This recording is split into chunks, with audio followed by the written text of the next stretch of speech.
and I can't find a seconder usually when I propose this, but I don't care. I don't need a seconder. My own opinion is enough for me, and I claim the right to have it defended against any consensus, any majority, anywhere, any place, any time. And anyone who disagrees with this can pick a number, get online, and kiss my ass. No representation is made that the quality of legal services to be performed are greater than the legal services performed by other lawyers. My name's Harry Still, Backwoods Southern Lawyer. You found the Backstory Podcast. I'm joined today by my partner and client, Paul Rip. How are you today, Mr. Rip? Real good, real good. Podcast number 41. 41. Unforeseeable. We'll get into that a little bit. Was all this unforeseeable? I'm not so sure. So the last time we were on, Mr. Rip, we talked about people whose monuments should be removed, right? And Raines called on the father of modern gynecology, and that is Dr. Sims, J. Marion Sims. This was his statue in Central Park in New York City. So guess what happened to that? Down. Yeah, let's see. All his dirty little secrets came to light, and the good people in New York said, down with the statue back in 2018. He experimented on slaves without anesthesia. So when we were in Montgomery a few months ago, Paul, we went up there for that Senate hearing. I walked around in the drizzling rain and took pictures of the different things around at the Capitol building, and his statue's still standing up there. And for now, but if anybody needs any help lifting that thing and throwing it in the river, I'll be glad to help them. You know what I'm saying? Yeah. Yeah, and I think there are a lot of people that feel that way about some of these things. So let's talk about Black Lives Matter and what's going on close to home here. We had an incident, another police involved. These guys have been charged with murder. I don't know how else you say it. You familiar with this case, Paul? Right. This is the one in Atlanta. Yes, sir. Right. And so, charged him with 11 counts, didn't he? Yes, sir. I'm trying to find. I had a little video of this, I thought. Anyway, so you know, my concern is the district attorney comes in and charges him with felony murder. Now, there may be a little difference in Alabama law and Georgia law. I'm not admitted to practice over there, but you know, I see as much danger in overcharging someone with something that may be hard to prove. You know, if he was following the protocol of the police department, he thought this guy's turning around shooting a taser in his face or whatever. Maybe it's murder, maybe it's not. But what I'm worried about is when he doesn't get convicted, Atlanta, Georgia goes the way of General Sherman again. You know, it's just I saw an interview with him, and one of the things that struck me was that he said that they had talked to like 5 witnesses on the scene, another 7 witnesses. Then they reviewed all the videotape, and then they went through the criteria of charging someone for murder. And he met that criteria. That's how they came up with it. But I agree with you. You put that many counts out there or charges against somebody, eventually some of them are going to be, dropped or moved around. And if there's not some sort of conviction on this case, God only knows where it will go. Well, there's a good article on CBS News website that we're showing you now, and of course this is the Wendy's burned to the ground, right? Right. I don't know what the people at Wendy's had to do with it, but I feel for the people that own that company. You know what I mean? Yeah. And so let's do this real quick, Paul. I want to watch a a little video about Greenwood community of Tulsa, Okay. and what happened there, to give a perspective from all sides. Right. 1870s and the beginning of World War I, Black pioneers settled more than 100 all-Black towns in the West, each with the goal of economic independence. Among the most well-known was a Black district in Tulsa, Oklahoma, known by its residents as Greenwood. If we were to go back in time to 1920 and walk up and down Greenwood Avenue, one thing that would probably strike us is the absolute variety of businesses. The numbers are astonishing. 30 restaurants, 45 groceries and meat markets. There were dry goods stores, milliners, photography studio, dental offices. Greenwood is no longer called Greenwood. It's now known as Black Wall Street. This whole idea of self-containment really existed there. The dollar would stay in that community sometimes over 3-5 years before it ever went outside of the community.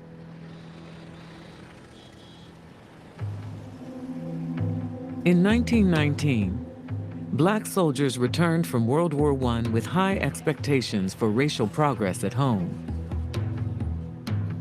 But in one city after another, white mobs erupted in violence, targeting Black veterans, citizens, and businesses.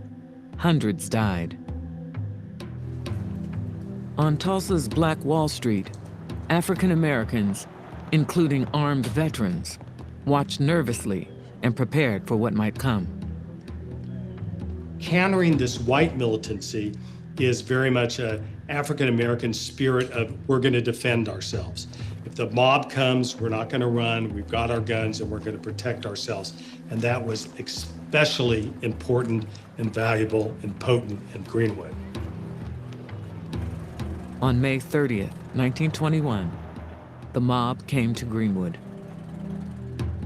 This white woman is in an elevator, and this Black teenager allegedly whistles at her or talks to her. He is taken to jail. A mob gathers of whites and Blacks, and Blacks in Tulsa are armed. They take their Second Amendment rights seriously, and they come with guns. And this is a threat. Someone fires into the crowd, and the riot is born. This was not about the whistling boy in the elevator. This was about Blacks becoming too economically powerful and showing that wealth in a way that anyone would by creating buildings and constructing churches and having property. There was a whistle that blew, and then the mass invasion and the destruction of Greenwood began. When the smoke cleared in the early morning of June 1st, 1921, Black Wall Street lay in ruins. This is by far the largest single incident of racial violence in all of American history.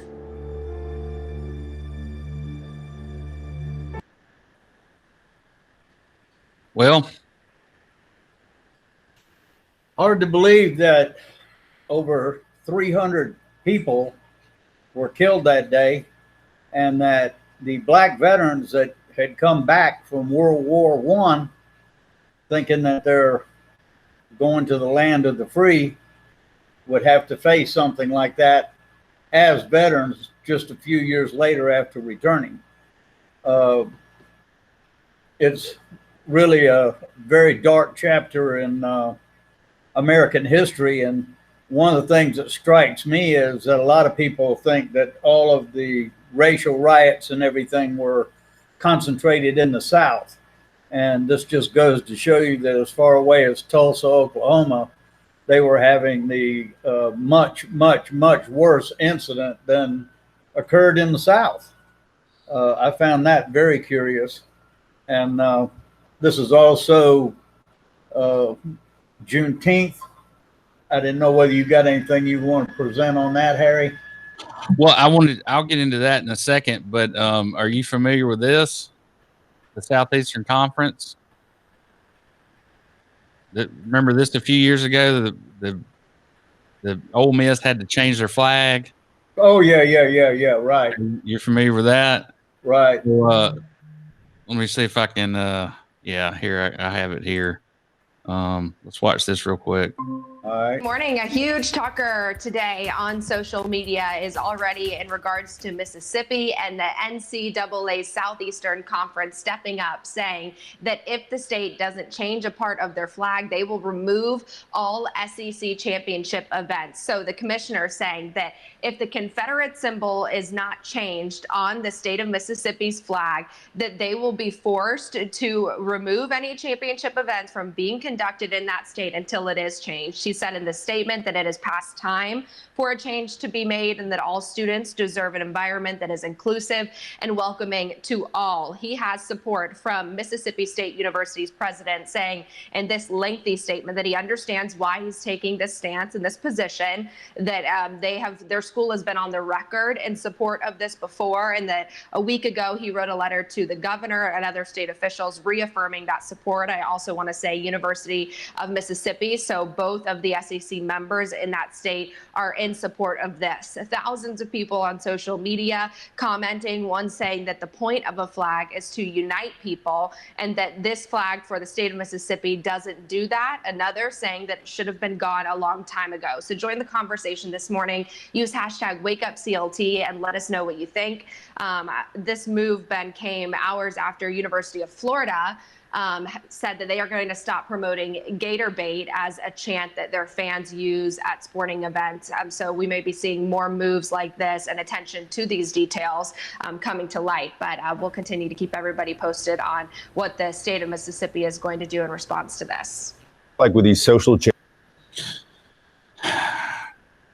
You are seeing a gator bait had any kind of racial connotation? Though you are seeing a generational and cultural shift gone awry. I mean, we're just going from one extreme to the other with everything else that's happening, the pandemic, which I'll let you get into in a minute on Alabama numbers. Well, Paul, I'm far from done. Hold on to your hat, buddy. All right, switching gears now. 4 Confederate portraits have been removed from the Capitol as cities nationwide start taking down public symbols of racism and oppression. House Speaker Nancy Pelosi ordered the paintings of previous leaders to be removed after learning they had served in the Confederacy. This comes as, well, I'm sure the speaker knew that they had served in the Confederacy, but times have certainly changed. This comes as cities, schools, and other institutions take down more Confederate statues and monuments. Pelosi says the portraits will be kept in-house storage, though other racist statues still do stand around Capitol Hill. Well, maybe there should be a place in the United States that we could send all the portraits, all the statues and horses and everything else that they're taking down and put it in one location, you know? But, and the SEC telling Mississippi that it's going to be interesting. Now, was that just current, Harry? Yes, sir. I mean, that just happened. That's why I put it up. And that's why I could only find some crappy little news station in the middle of nowhere, Mississippi, to show you a video of, because it's right off the press this morning. So let's talk about Juneteenth. That's a combination of the two words June and 19th, also known as Freedom Day, Jubilee Day, and Liberation Day. It is a non-federal American holiday and an official Texas state holiday celebrated annually on the 19th of June in the United States to commemorate Union Army General Gordon Granger announcing federal orders in the city of Galveston, Texas on June 19th, 1865, proclaiming that all slaves in Texas were now free. So although the Emancipation Proclamation had been signed 2.5 years before, they were still under Confederate control up until this time. So Juneteenth. Well, that I believe that is I think there's a bill that is going to make that a national paid holiday. I believe I heard that. Sounds good to me. Let's talk. You want to talk some COVID numbers, Paul? Yeah. Not that, a lot of our listeners think this is all bunk, but 118,000 people have been killed by this virus so far in the United States alone. So go ahead, Harry. Remember how we talked a couple weeks ago? It was back about, I think it was Friday the 22nd. We had the highest number of cases that we'd had at that point was about 600. And I said, do you really think that, that the social distancing kept it at a dull roar, and now the beaches and everything else are open. So what do you think is going to happen? Well, now we're getting 1,000 cases a day instead of 600. And Baldwin County's just been extremely lucky, but these people down here that keep taunting the statistics, I wish they wouldn't do it. They may bring karma on us. We've been lucky, but they're showing signs of, in many different states, increases, and they're all contributed to mass gatherings or Memorial Day or something like that. So 8.5 million people worldwide have contracted the coronavirus that we have tested and confirmed. 2.2 million in the United States. And global deaths are approaching 500,000 people. I wish you had that graph that I think it was the New York Times had it, and it showed Germany, Italy, I think, and France, and it showed the curve that they had in all three of those countries. And what it did was it peaked, and then from peaking, it went slowly down. But in the United States, it is not peaked, and it's been steadily on a high. So, and they predict Florida is going to be the new epicenter. Yeah, and Alabama has yet to go 14 days yet. So tell us about Dickie Lynn. Oh, Dickie Lynn. Dickie Lynn was moving around in my territory in Belize, Central America. I moved down there 79, and the 80s were like the Wild West in Central America. There were more people exporting pot and drugs than there were down there as tourists. And I mean, literally, Dickie was one of the biggest cases. I think he had something like, let's see, they're trying now. This is in a Lanyap article by Gabe Times, admitted cocaine kingpins freed from a life sentence. This is a compassionate release. They've been trying to get Lynn out of jail for quite some time. Richie Dickie Lynn, 65, was responsible for smuggling 16,000 kilos of cocaine and more than 17 tons of marijuana into the United States from Belize in the 80s. And like I said, in Belize in the 80s, it was, I couldn't describe it any other way than Wild West. You didn't know who you were talking to down there or who was doing what. And you have to remember the Belize only became independent in 1981. Before then it was Honduras, Western Honduras, Eastern Honduras. No, British Honduras. British Honduras. British Honduras. And I get confused with all that Guyana, French Guyana. Yeah, well, most of what happened was back in that time, especially Britain was trying to cut loose some of the colonies that they had, and this was one of the oldest of colonies that they had there. And in 81, it became an independent nation and went from British Honduras to Belize. But Dickie Lynn's been in there almost 30 years, I think. And 31. Yeah. The Trials of Dickie Lynn is a book that's on Amazon if you want to read something like that. These guys he and his partner were kind of Jimmy Buffett stylists, if you will, footloose and fancy free, flying to and from Colombia, Belize, and everywhere else. But I guess that's all come to an end. Yeah. I want to talk about the Wild West that is Baldwin County. So So have you seen anything recently about the all the expenditures that are going to be made on facilities for law enforcement in Baldwin County? Oh God, no. Okay, well, I'm about to educate you, okay? A much-needed jail expansion set to move forward in Baldwin County, and it's something the sheriff has been pushing for at least the last 5 years. Yeah, it's going to cost about $40 million and be done in phases over the next 3 years. Our Baldwin County reporter, Fox 10 News' Hal Sherrick, learned that this will also have a big impact on the city of Bay Minette as well. With the fast growth Baldwin County is seeing, Sheriff Hoss Mack says he's pleased agreements have been reached between the county and the city of Bay Minette to move forward with the jail expansion.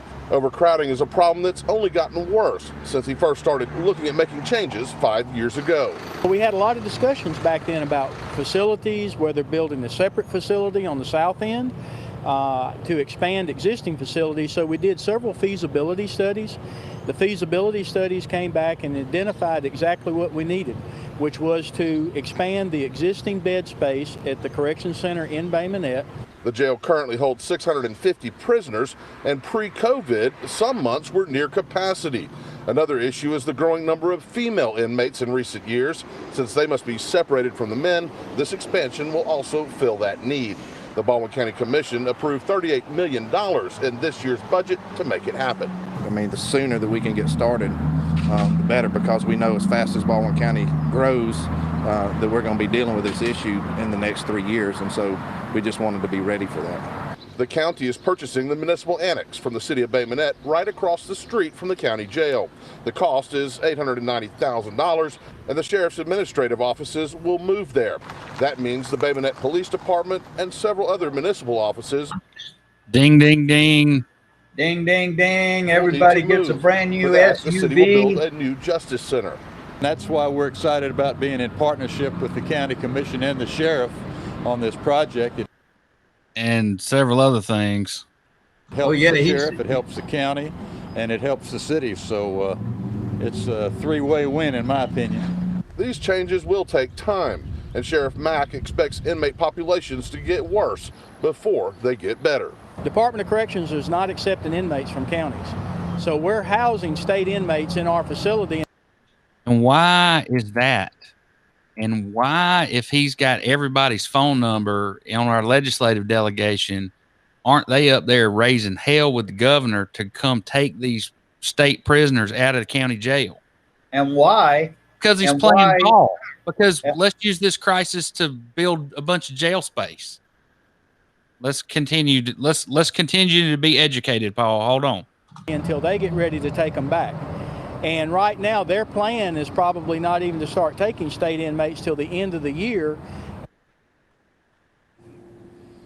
Yeah, it's a problem that's only going to get worse now that state courts are back open, taking pleas and having bench trials. Sheriff Mack tells me that this expansion should take the county 15 to 20 years into the future. Now, as far as when it'll be complete and when the city's new Justice Center will be complete, both look to be done sometime in 2023. Reporting live in Bay Minette, Hal Sherrick, Fox 10 News. Hello, everyone. What do you think? Well, I think that it's just like a 2-lane road. As soon as there's a little more traffic, they add a 3rd lane, then a 4th lane, then a 5th lane. They never look for any other way to solve the solution. The same thing with prisoners. They want to build a bigger prison for prisoners until they fill it up. When they fill it up, then they want to build a bigger prison. From what I understand in Gulf Shores, they've got their city jail stays pretty much at full capacity. And the police down there want to expand to another jail system so where they can increase the amount of people that they're incarcerating. And most of these are DUIs and small and stuff like that. No, not now. Now those people are being housed with these hardened state prisoners that the governor's refusing to let go up to Holman or anywhere else because of COVID. Right. Which is going to cause more problems. Okay, so So let me get the burr out from under my saddle about this whole damn project. We have the first of its kind ever built poured concrete water tank built in 1915 that's going to have to go so that they can expand the jail. Did you see it in the background the whole time they were showing the building and showing the jail? I mean, just the dumbest stuff. I mean, it really is. What do you think it's going to cost to take that puppy down? Oh, well, hell, it's got to be nothing but metal with a little skin of concrete around it to hold it up. I mean, if you just think about the physics that they had to deal with in 1915, that damn thing's what I mean, it's got to be nothing but metal with it. It's got to be all rebar and wire. That thing's probably solid as a rock, baby. And it's probably just now getting to its, I don't know, it takes 120 years for concrete to reach its full strength. Yeah, well, there's a bunch of engineers. The sheriff's, the thing, I tell you, the thing that gets me about the sheriff's department and some of the municipalities is why in the hell are they all driving SUVs? What is that? They got to be able to get my big ass up in there when they put the handcuffs on me, Paul. Come on, man. I mean, to tell you, that's just every one of these are SUVs. How much gas are we talking about when we could cut back on vehicles? And the sheriff's department in Baldwin County, well, I don't know how much bigger that's going to get, but I guess he's going to finally get a seat on the commission as much as we're doling out to him. All right, man. It's time for the RIP report. You're in charge. You're driving. Okay. I am happy to report that the Lagniappe is getting right back on track. And it's quite rewarding to be able to go get a Lagniappe and see it nice and healthy again. One of the articles that stood out to me was by Jason Johnson, The Talk, and that's Mobile Police Department Chief discusses policies and community relations. And I can tell you from my own observations that those police chiefs over there in Mobile, they do a damn good job at community discussions. They invite the community in. They engage the community whenever they can. When there's a protest or a demonstration, they're right out there with them, trying to talk them down and keep things calm. So I'm glad to see that Mobile has taken that position. And then, of course, that compassionate release with Dickie Lynn, that's pretty interesting read. Sustainable or not, article by Trace Brown, and they're talking about the restaurants adjusting to the pandemic regulations. I really feel sorry for businesses like that. I don't know how they can possibly survive for long, only getting 40 to 30% or 50%. The next article by Dale Leash is the council approves Africa Town Welcome Center funding. This is centering around making it a tourist destination for the Clotilda and some of the exhibits that came from it and artifacts. It should really put Africa Town on the map. And right now, when we're thinking about a lot to do with the history, Black history, it comes right into play. The inmates causing problems for the jail. You just went over that. That was by Jason Johnson. And then also, and I've thought about this with Dale. Dale Leash wrote this: Skin Deep Councilman Committee debates ordinance to remove race from city forms. And I always wondered about that. I always wondered why they didn't just say male, female, done. You know, why'd they have to know where the hell I was born and all this other stuff? The two more articles before I get to the big one is the appeal hearing. This is former Spanish Fort magistrate claims the firing is in retaliation. That's by Gabe Times. Anybody that thinks that this woman was fired for anything other than retaliation has got their head in the sand. This is upfront personal corruption to its greatest extent. The mayor of Spanish Fort should be thrown out, and hopefully he'll be elected out is what needs to happen. The other article that I thought was very interesting was by Gabe Times. Environmentalists question the Alabama Power Capacity Plan.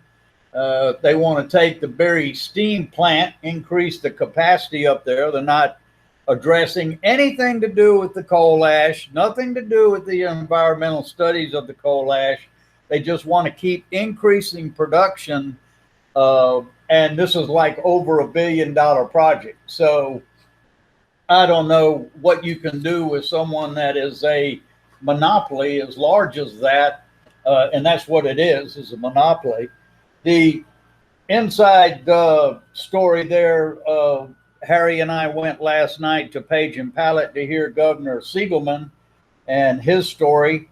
On YouTube, you can go to Atticus and the Architect, which is a video that is a documentation of Mr. Siegleman's story.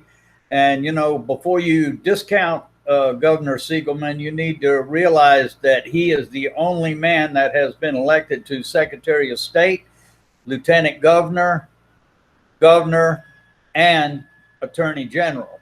So the book is, I'm only a couple pages into the book, but the whole story is intriguing. I knew about it at the time that it was going on. I wish him the best. He's looking for some type of judicial reform. That I am not sure about. A couple other things. So without getting into a whole lot of detail, I have a family member who is married to a family member of Governor Siegleman's. So I kept up with this as it unfolded. And I can tell you, just like the 150 attorney generals from across the state who wrote President Obama asking the president to pardon Governor Siegleman, I can tell you that this is one of the worst miscarriages of, well, let's call it what it is. It's another co-option of the system by a political movement. And in this case, it was the conservatives who were wanting to get rid of Governor Siegleman. And the backstory here that we're going to get into next time is the former federal judge, Mark Fuller. And Judge Fuller has a storied and colorful past. He ended up resigning after an alleged domestic violence incident. But the punchline here is he ended up getting a bunch of government contracts for a company that he owned while serving on the bench. Right. And nothing happened to him. Oh, of course not. He was off the bench. That wife beating thing did it for him as far as being on the bench. So let's talk a minute about that. So some of the things that Governor Siegleman is proposing in his book, in particular, is the overhaul of the grand jury system. He's claiming that the U.S. attorney got in there with the federal grand jury and gave them one side of a story in order to indict him. And then and Judge Fuller carried that water forward by telling the jury that they could consider a donation made by Richard Scrushy, of all people, to the lottery fund. Nonprofit, because the governor is in favor of a lottery. And of course, when you read the book, you find out, and nobody knew at the time, but the Choctaw Indians over in Mississippi had given $10 million, or between 10, I want to say it's 30 million, but I'm not sure. I'm talking off the top of my head here. But anyway, a substantial amount of money to the Christian Coalition so that they would fight this thing for them. Right? I mean, it's right. So it was checkmate on Governor Siegleman, and next time we will talk about just what it was worth to the Republicans to make sure this man ended up in jail instead of the White House, because they were running as a vice presidential hopeful. And it should be mentioned that the that Governor Siegleman, when he lost the last election, he lost that election because of 6,000 some votes that were misplaced or have been hidden from the public ever since in Baldwin County. Yeah, I got a good little backstory on that one too. All right. When we talk, Do it next week. Talk All right. to the governor, we'll lay it all out then. Okay.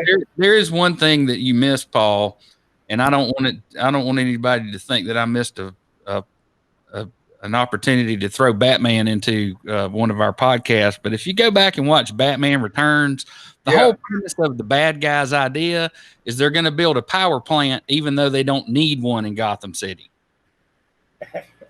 Right? Does this sound familiar? So during a pandemic and a recession, we're going to raise the rates on the ratepayers in Alabama to the tune of $1.1 billion so that they can retrofit and buy a new power plant when we have a power surplus in Alabama until 2031. We don't need to generate. We don't need any more capacity until then. Now, when we do something, then why not do something that makes sense, like solar or wind or whatever? Oh, that's right. You can't build a windmill in Baldwin County over 50 feet tall. Guess who did that for us? Had time to deal with these people and meet these people and talk to these people, yet we've treated them poorly, which I think I find offensive and I take personally. The straw man, when he was on the county commission, they had a company that wanted to come in and put a wind farm down along the causeway. Right. So anyway, it is checkmate from all sides on this coal ash deal on Alabama Power Company ever being held accountable to anybody. It's never going to happen. And another one of those issues where I don't know why we waste our breath, Paul. And, Public Service Commission just rubber stamps the approval unanimously. Oh, every single time. Every time. Have you ever heard of them turning down a request from Alabama Power Company? No, and they completely are oblivious to anything to do with coal ash. They don't want to talk about that. I still the Backwoods Southern Lawyer Challenge is still on the table. They can leave it right there, but every member of the there's a board that is over ADEM, and they have a real official name, but I can't ever remember what it is. It's like the Alabama Environmental Safety Commission or something. Yeah. They all walk through that crap barefooted and live, and none of them lose their hair a year from now or develop some kind of weird cancer. They can leave it right there. That's where I put that back on them. Go for it. Knock yourself out. All right, Paul, give me another. Well, also with the with Lanyap, the Nappy Awards are out, so everybody can join in and vote for your best nappy category, whatever it is. But those awards be out later this year. So anybody want to participate in the Nappy Awards do. The Club for Growth, we're seeing a lot of Club for Growth advertisements right now for Hightower. Washington's throwing all the money it can at trying to get Hightower in. Catalyst is pushing Hightower as hard as they can too. And the harder Catalyst pushes and the harder that Washington pushes, Baldwin County should be pushing back and voting in Jerry Carl. You vote in a Catalyst candidate to send to Washington, you are going to be sorry, and you're going to get nothing in return but grief. So think about that, folks. These Catalyst people are not voting or not working for your benefit.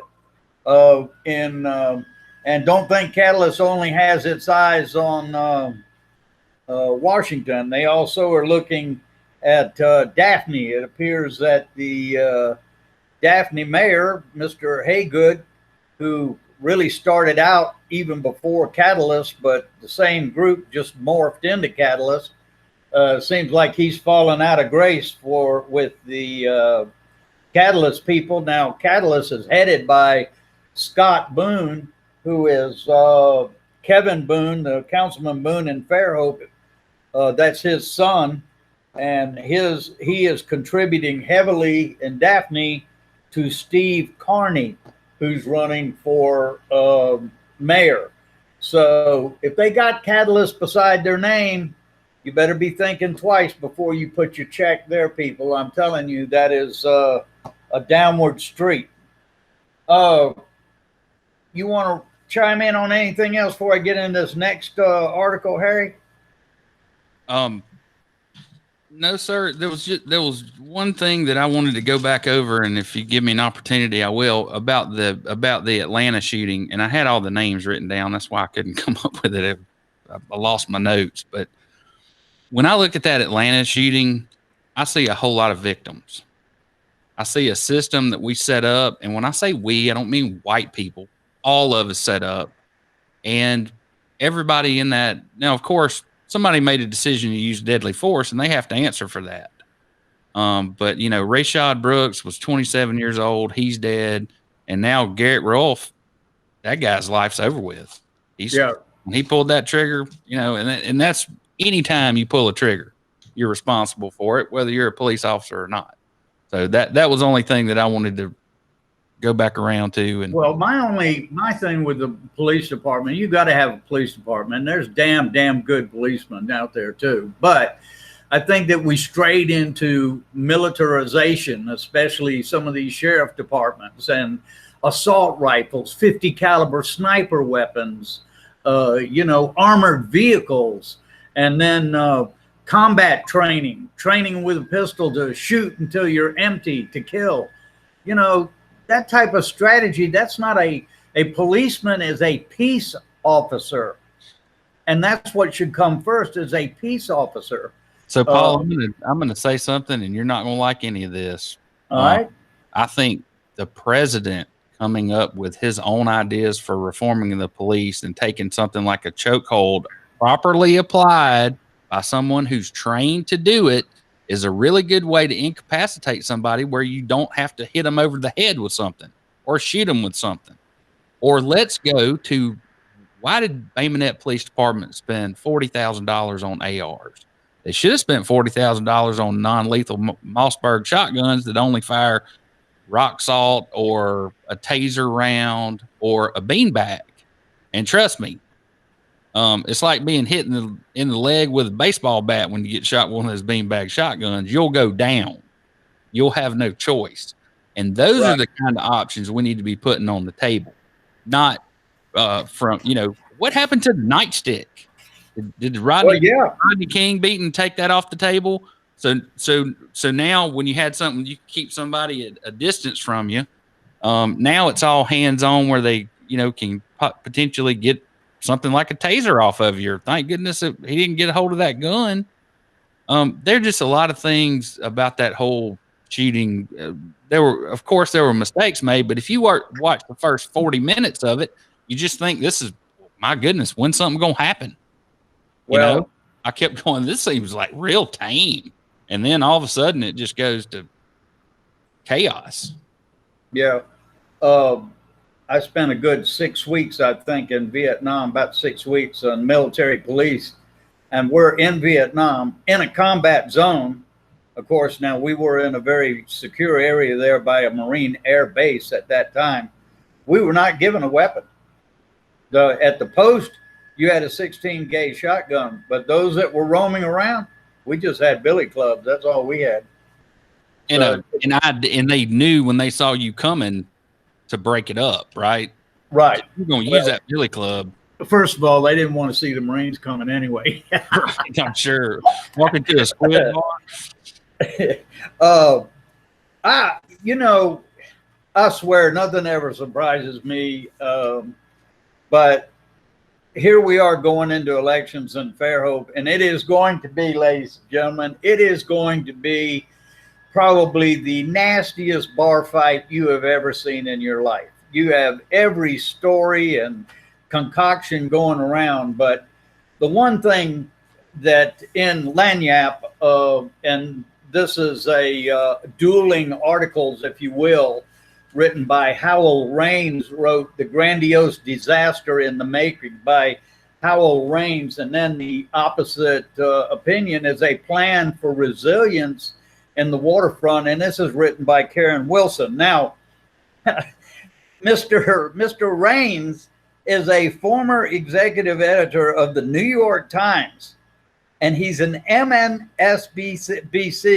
commentator and the author of My Soul is Rested, an oral history of the civil rights movement.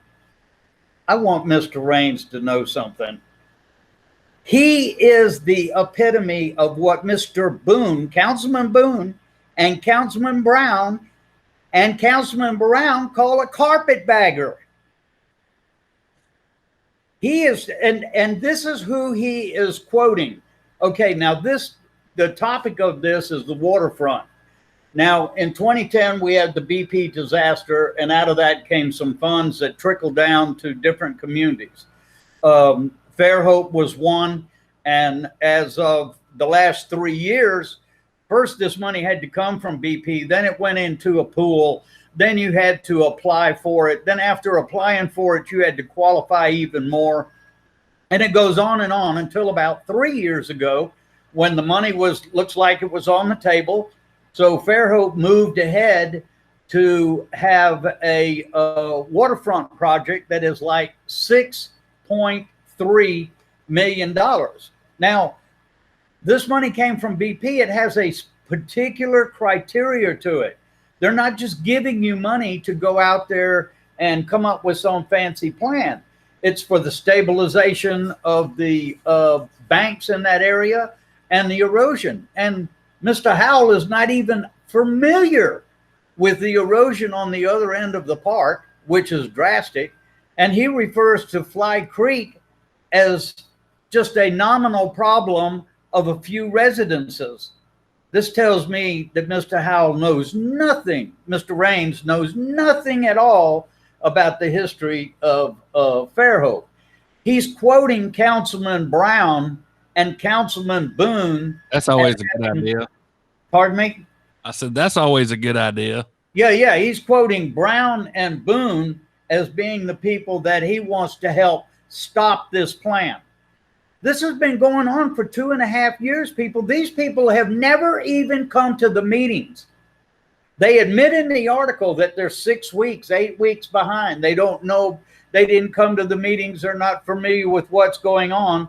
But this diatribe that he goes into is his opinion. His opinion. This is like an executive from New York Times is now telling us how we're going to spend the money on our parks. The mayor is trying to explain that in the last 3 years, we have been meeting on this over and over again. It has been mentioned in 2 of the State of the Union meetings. And one person heading up another person other than Mr. Raines is Evelyn Young, who's spearheading a community project to stop the plan, to stop a $6.3 million plan, because she didn't even know it was going on until March. And now they want to go back and stop all this. What about all of us people that went to these meetings over and over and over again? The scope of work is specific as to the grant. You can't just change it. And people are never going to agree 100% on everything. But if you don't go to the meetings and you don't participate and you don't look at what's going on, then how in the world can you even raise your head at the 11th hour and start complaining? And here's the other thing too. This is not over. These meetings are still going on. There's people alluding to the fact that these meetings are being held behind closed doors and stuff like this. People, please don't fall for this. We have an election coming up in a month and a half. That's what this is about. And this is not the mayor's plan. This is a plan that was put forth by you, the people that attended these meetings. You know, I mean, you're the ones that said what you wanted to do. You came to the meetings. These people are quoting things and saying things that are so far in left field that it's obvious that they do not have any understanding at all what's going in Fairhope. Here's what I want to ask those people, especially Mr. Raines. I want Mr. Raines to understand something, especially since he wrote the book, My Soul is Rested, History of the Civil Rights Movement. Well, Mr. Raines, I want you to understand that the Fairhope City Council, Mr. Boone, Mr. Brown, and Mr. Burrell, bought a piece of land for $2.65 million for recreation. And that land is all the way out at the airport.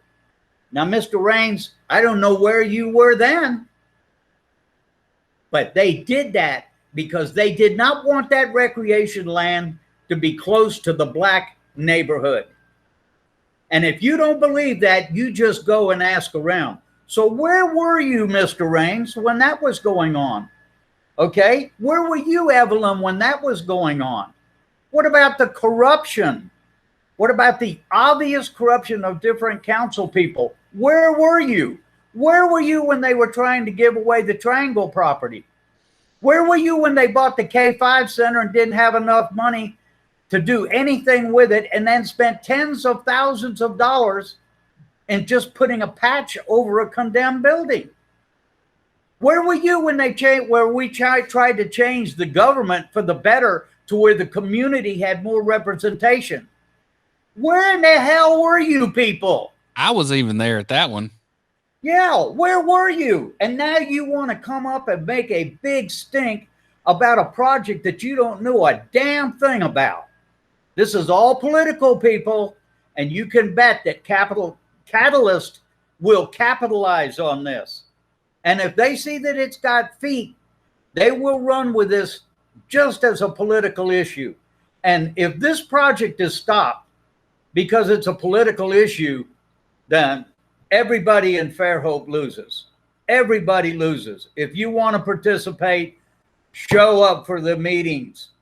It's easy to go write something, but show up at the meetings. None of these people have been coming to any of the meetings.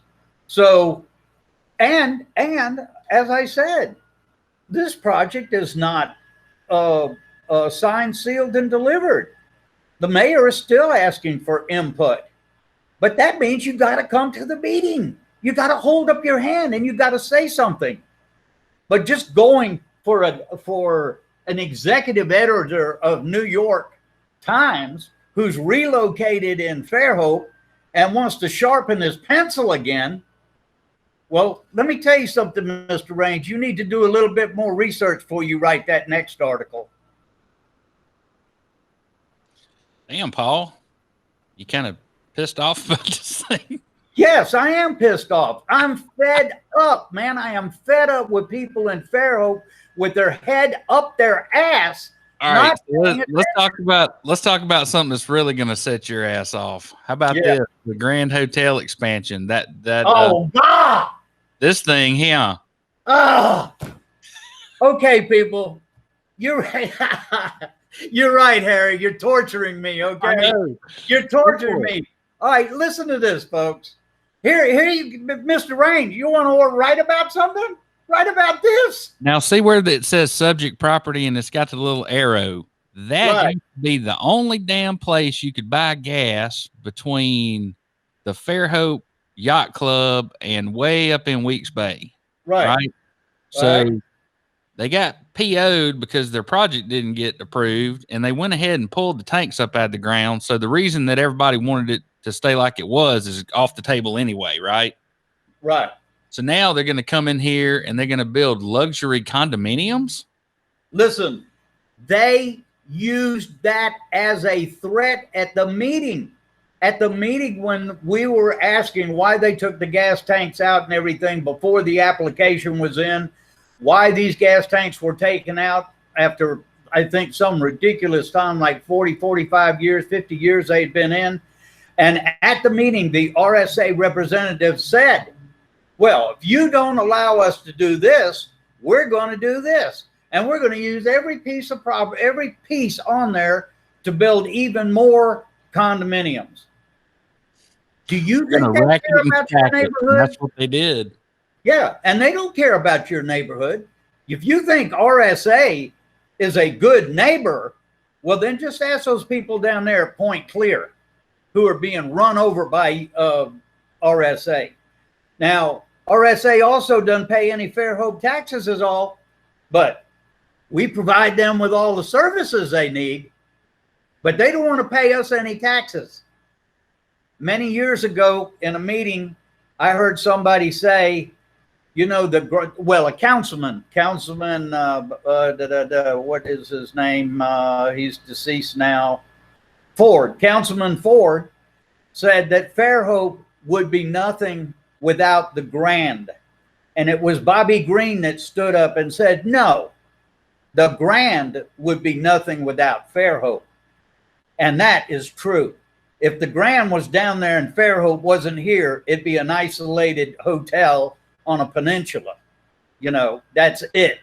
So, you know, Fairhope should get some credit for this. And also RSA, that you should feel ashamed for the way you are treating people in Baldwin County, Point Clear, and in our area by shoving this down our throat to teach us a lesson, because that's exactly what your intent is. I bet you learn this one time is all it's going to take for you to learn, Paul.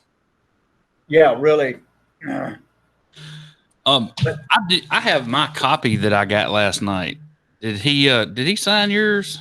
Yeah. Yeah. They were signed copies. I mean, all the copies were signed, I think, in front. Well, I got mine signed when I went up there and spoke with him briefly.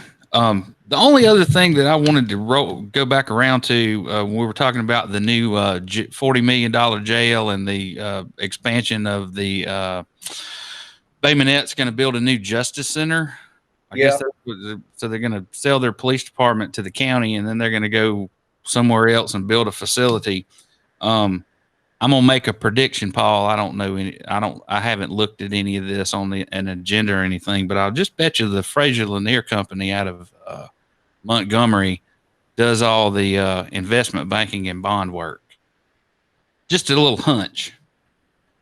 We'll have to see. We'll be sure to investigate that and come back and report to our listeners. You know, I just hope our listeners are paying attention to this group that we call Catalyst, and that they understand the extent of the damage that this group has done and is wanting to do.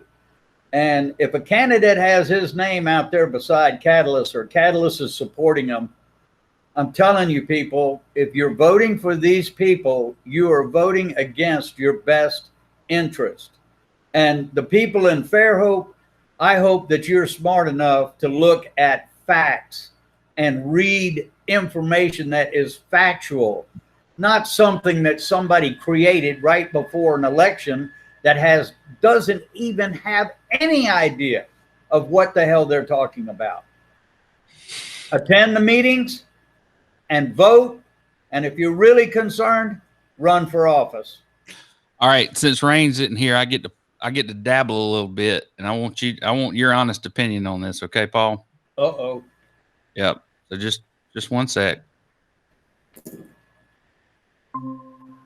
The really difficult part of the story, David, is that almost certainly we're talking about some kind of operation that was being run with knowledge of governments that may have involved pedophilia and was not shut down. And what I can't understand is what is it that is keeping some reporter from simply asking the questions that are on everybody's mind? Was this person connected to the intelligence services? Where was Ghislaine Maxwell's passport last seen? Why are we not talking to Les Wexner? Where are the trading records? What is the source of the fortune? It seems to me very clear that we have a missing fortune of Robert Maxwell and an unexplained fortune of Jeffrey Epstein. Are those the same fortune? Who's asking these questions? Did everybody go to sleep when they taught journalism in school? I just don't understand. I guess my sort of disconnect as well is this sense of, I worked in Channel 4 News, they had an investigative unit. These were the kind of bread and butter questions. They pushed really hard, for example, on the phone hacking scandal in the UK, the Murdoch papers phone hacking scandal that also involved networks of power. It involved shady deals. It involved corruption, and they pursued that quite intensely. I'm feeling this sense of dislocation because I agree with you. There are these questions that are not being asked, and I find it difficult to understand why that is, knowing that knowing the public interest and knowing that these questions have been asked in the past. Let me tell you what happened. People started asking those questions and they stopped. And that's what idea suppression is all about. We don't have the resources to pursue that right now. Well, actually, I'm concerned that this is starting to reek of conspiracy theory. I think given the delicacies of the situation, I'm going to need a lot more evidence before I give this thing the go-ahead. These are the sorts of things that you say when you're trying to shut down a line of inquiry. And my guess is that whatever... Does that sound familiar? Very, very familiar. Yeah. You know, I'm going to need a lot more evidence before we look into that line of inquiry, or, you know, and it's like you said, Paul, what exactly is fixing an election? Is it the executive committee telling somebody they're not Republican enough to run for judge in this county? Is it a legislator changing the qualifications for a particular office to, so that only one candidate fits the cookie cutter, right? Right. Also, that also goes to right back to Siegleman. Look how that election was stolen. Those votes that overthrew that election have never seen the light of day. Well, they have, because Adrian Johns certified the election the next morning on the courthouse lawn with David Brewer right next to him. So guess what David Brewer's doing now?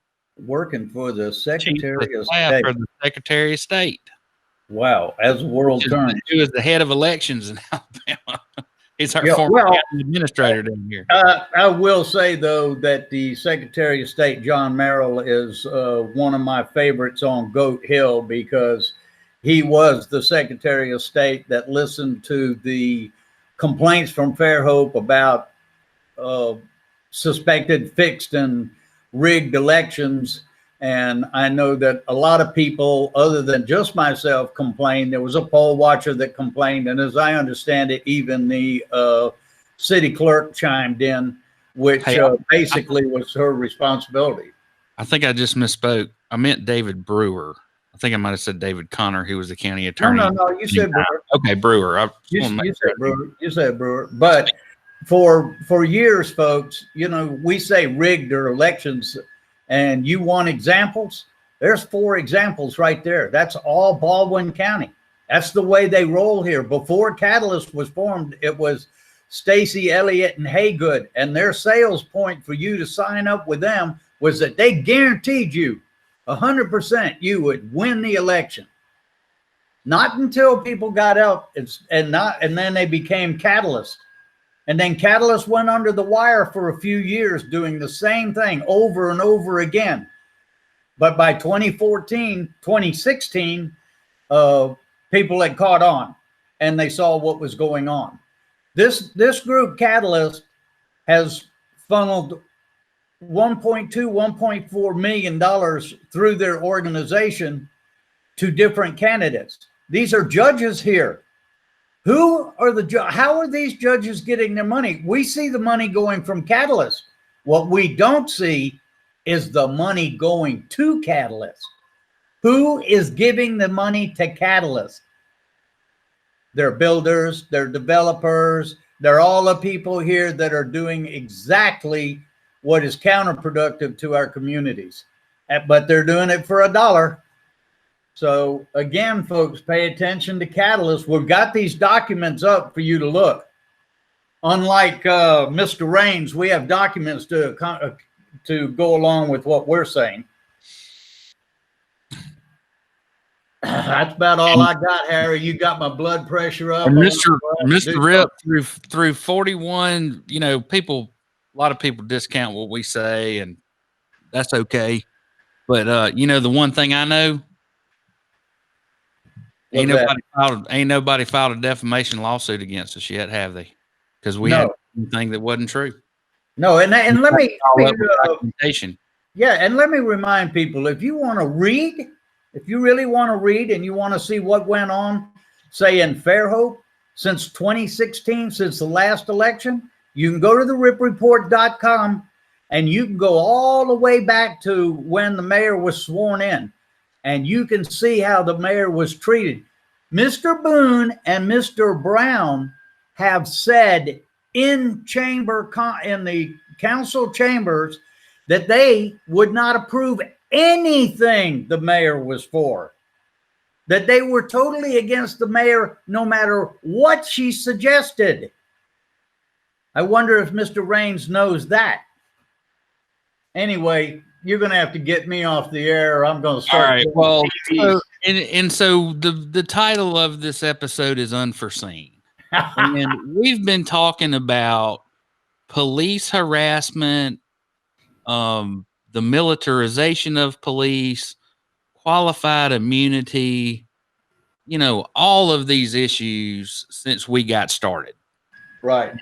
Every single bit of this was absolutely foreseeable.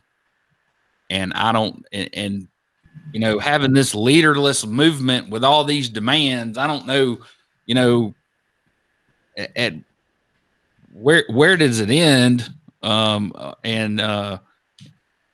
just what are the guidelines? Like I said, I don't know anything. I just saw that Nancy Pelosi ordering those members, I guess they're former speakers of the House. Why would they be hanging in the? Yeah, they were speakers of the House. Yeah, but they had served in the Confederacy. I'm assuming they were from one of the Confederate states, and they were men of their time. And if you were in the legislature in Alabama when the Civil War broke out, I don't know if you had to. I don't know if there was an election. I haven't ever really looked into all that. I'm sure there were elections under the Confederacy, but I don't know. Maybe one of those guys did, change a law that helped. I don't know. One of the arguments. Imagine that if you're the Speaker of the House of the United States House of Representatives, chances are you're not a villain because you've been elected by the other members of the House. But like I said, I don't know. But the arbitrary decision was made to take them down without any discussion. I think we should have some discussion about it. Well, and take these people and why these monuments were erected and when into account. Right? Yep. If there was a Confederate monument put up in 1962, I know exactly why it was put up. You know what I mean? Well, Harry, there's going to be a lot of changes. My favorite pancake mix is Aunt Jemima's, so I think it's going to be changed to I don't know what. Lady Antebellum changed the name of their group to Lady A. I mean, I can honestly say that I never Redneck Podcast. We'd have to change the name of the, or the Gator Bait Podcast, or some other benign term that I had no idea was. So one of the things I threw out to Raines on Twitter the other day, and I was hoping he'd be here. Raines does a stand-up routine. Did you know that? Oh my God. Oh yeah. So the George Carlin 7 dirty words? Yeah. I had an epiphany. We need to come up with the 7 things I could say when I was 7 that I can no longer say now. You know what I mean? Yeah, yeah. Anyway, I can't remember who it was, but it was one of the members of the Senate this week said something about, well, this looks like a token attempt at a resolution. Right. Ooh, man, they buried that guy. Everything's kind of nutty right now, but I'll sign off with this, and that is that this next election in Fairhope is probably more important than the last 4 or 5 that they've had. And the main reason for that is that there are a ton of infrastructure projects that are going, and a lot of very good projects for the community are in the middle and working. And when you have a council that motto is that we're going to be anything against anything that the mayor proposes, we're against. That's not for the benefit of the community. That's just a political wish list of your own. You don't have, this is what gets me, is people don't have a plan. They want you to stop a plan without having a plan. Those people that don't have an alternative, why are we listening to people that come in at the 11th hour, don't have an alternative, and just want to stop everything that everybody's been working on for 2.5 years? So in this election, folks, in Fairhope, pay attention, look who accomplished what and what is in the future of our community. And with that, Harry, I'm going to have to go to get my blood pressure calmed down.